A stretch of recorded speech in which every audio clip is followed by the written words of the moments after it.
Excel vous permet de partager n'importe lequel de vos documents, de vos classeurs, à d'autres personnes pour pouvoir collaborer sur ce même document. Toutefois, il faut évidemment que votre document ait été enregistré au préalable dans un espace de partage, dans un espace par exemple dans le cloud.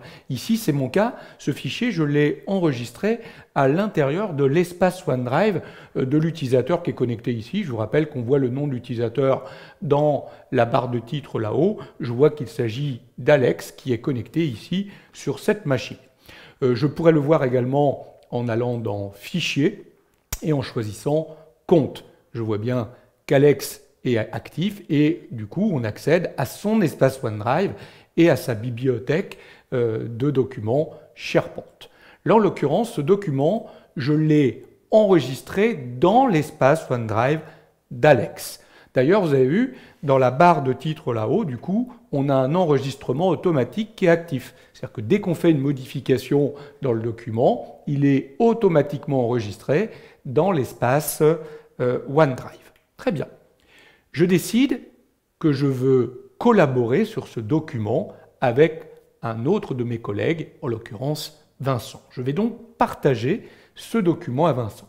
Pour ça, je vais utiliser tout simplement dans le ruban, là-haut, le lien partager. Je pourrais le faire évidemment à partir de mon espace OneDrive. Mais là, je vais retrouver directement le bouton partager.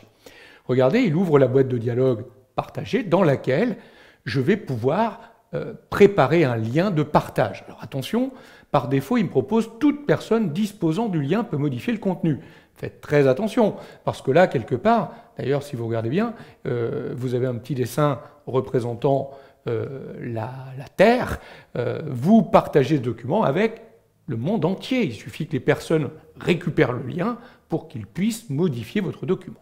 Non, moi je vais dire ici que je vais faire un partage à des personnes spécifiques. C'est ce que je fais ici. Et vous voyez que du coup, je peux permettre une modification ou pas. Donc là, les personnes auront un accès uniquement en lecture, alors que si je coche, ils pourront modifier mon document.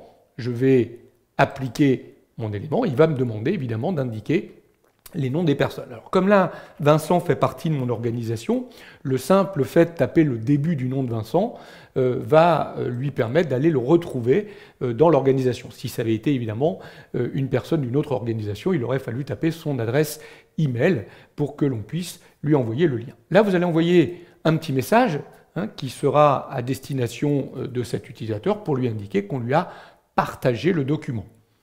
Et vous cliquerez le bouton envoyer. Donc moi je ne mets pas de message, je vais directement cliquer le lien envoyer. Voilà, c'est fait. Le lien vient d'être envoyé. Le document est maintenant partagé.